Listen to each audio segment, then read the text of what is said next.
will it be, and this is gathering pace, Simon, Ange Postecoglou at Celtic? This is gathering pace. Many Tottenham fans are telling us this morning, get in there before Celtic play the Scottish Cup final that's coming up against Inverness Caledonian Thistle.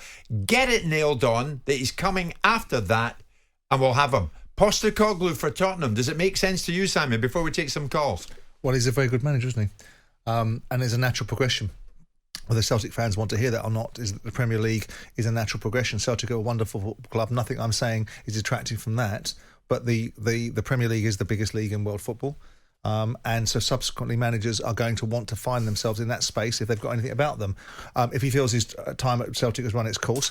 Going to Tottenham has its challenges, not just because of Daniel Levy, but because of Daniel Levy. And I mean that by the very nature of the fans' association with Levy right now, which means any manager looks into there, thinks, I'm a Levy appointment, I'm going to be in a situation where I have the same challenges that other managers have had, and I've also rowing against a stream of great toxicity and negativity towards the ownership model of this football club. Do I want that?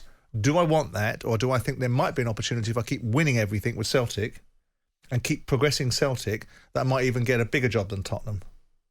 If you're the man that says yes, yeah, and you buck the trend of those who have suggested they might be coming but then don't, and if Postecoglou says, I have loved my time at Celtic, and he has, and he's enormously popular up there, and why wouldn't he not be, then I think Tottenham fans would welcome him with open arms. Well, there will be a segment of Tottenham fans that won't welcome anything that Daniel Levy does with open arms. There'll be criticism for that, full stop. Yeah. I mean, if I was a football manager and people are going to go, yeah, well, you would say this, I'd work for Levy. I'd and I'd get Levy doing something different than he's done before. Like what? Because, well, I'd get him to spend more money. I'd get him to operate in a different way because I would make sure that he understood where I came from. I think the people that have worked for Daniel at times and appointments that he's made, they're his appointments, so he's got to be culpable for them, haven't really worked the relationship the way they should. I made the point the other day, if Klopp had gone into Spurs, and people can say if my aunt was my uncle or if my aunt had wheels she'd be a bus or whatever analogy they want to do, that ultimately that's easy for me to say. Yeah. But I think Klopp goes into Liverpool spend no particular money, they just recoup huge amounts of money from Coutinho, and he builds up this feeling of collectiveness from the terraces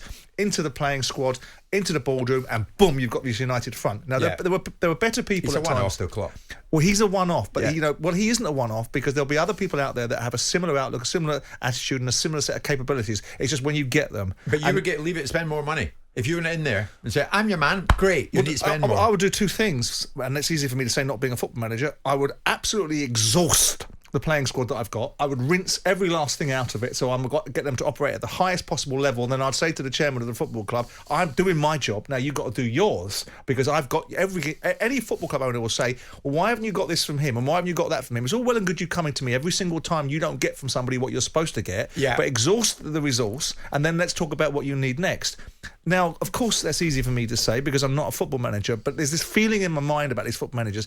What do you do with people like Conte? You pay these guys £15 million a year, and they won't make any adjustments, and they get the fans supporting them because it's always everybody else but the major participants. Everybody thinks I've got a negative view to players and managers. I don't, but they are the ones that are ultimately culpable. And in the meantime, Tottenham fans getting in touch this morning. There's one, no name in it. I've been a staunch Spurs fan since 1981. I've just told my family in a WhatsApp group that until Daniel goes, I'm out. I'm going to support Brighton. That's constructive. Good for you. Alex is a big Tottenham fan who I think is over in Norway. Alex, I love when you call us up because you're so committed to your club. Are you still as committed? Where's your head with this now that Slot's not coming? I'll tell you what, it's a bit like perhaps having a wife who you think you love, but then you're not really sure. That's a bit like the relationship quite a few of us have with Tottenham at the moment. Not sure if I want to stick this relationship out, to be honest. You'll stick it out. Well, no, I don't think. I'm not sure, mate. I mean, we're going to have to wait. You know, this is going to take time, and Simon knows all about that. But Daniel's had time. He's had time to sort this out, to find the right manager for our club.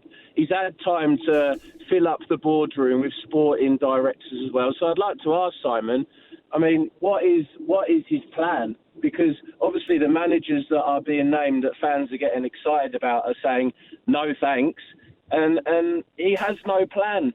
I don't think he has a plan, does he, Simon? Well, I would think, Alex, he had the same plan that he had when he alighted upon Pochettino, which is to get a manager that's effective and able to manage the resource that he's given. I would imagine that's his plan. His focus, and I'm not necessarily breaching any confidences, he wants Tottenham inside the top 4 because that's the financial model that Spurs will have. And of course he wants to win something. You can see what his plan is, Alex. He thinks that bringing in Mourinho and Conte, which were once upon a time nailed-on winners, is going to get him past the line. The problem is when you get those personalities in, and unless you give them everything they want whenever they want it, which is not the way the world works for any one of us in any other industry, nobody gets everything they want, you're going to be hoisted by the petard of these guys not delivering outcomes. And, of course, the fact that you've won nothing for 14 years. All of those things come to play. And again, Alex, I'll ask you, and it sounds like I'm a PR person defending Daniel. If you've got the 6th biggest wage bill in the division, you've got the 6th biggest income, and the 5th or 6th biggest transfer spend, where is it you think you're going to actually finish? Well, I mean, we should be thereabouts top 4. But looking at our, why is that then? If your statistics, hang on, because we're talking about giving Daniel time. He had time last time when we had Mourinho there, on the verge of perhaps winning a trophy, which we've been waiting for, and he sacks him, and then he has all the time in the world, and he goes and employs Nuno Santo. And I mean, and that's a good analysis. But the reasons why he sacked Mourinho is because the players refused to play for him. So what do you do then? Well, exactly, but we're now looking at, and we're in a similar situation we were after sacking Mourinho, are we not? We sacked Conte effectively. Yeah, you're right. Looking for another It's not Alex, here's the deal. You're asking us what will Levy do next? What do you think should happen next? Alex, you're a staunch Tottenham fan. Give me a name. There are many out there. Who's it going to be? I would throw, if you're listening, Daniel, get your wallet out and yourself, the main owner, Joe Lewis, and go for Roberto De Zerbi. Throw something at him he cannot refuse, and get some of their players as well. If we're as big as we think we are. There we go. That's what Yeah. Okay. Wouldn't be the first time that Brighton have been raided. Roberto De Zerbi, Paul Barber and Tony Bloom, if you're listening, you won't like to hear that, but I'm quite sure you're aware of it and you're cool about it. But De Zerbi, certainly the name on the lips of many Tottenham fans, not just Alex over in Norway. But what's your take on it? Slot's not coming, so who should get it? 81089, you can give us a call. Of course you can. We're like that. We like to hear from you. 03717 223344. Postecoglou after the Scottish Cup final? Yeah, maybe. Jim White and Simon Jordan. Monday to Friday mornings from 10 on AM, on DAB, via the talkSPORT app and on your smart speaker. talkSPORT.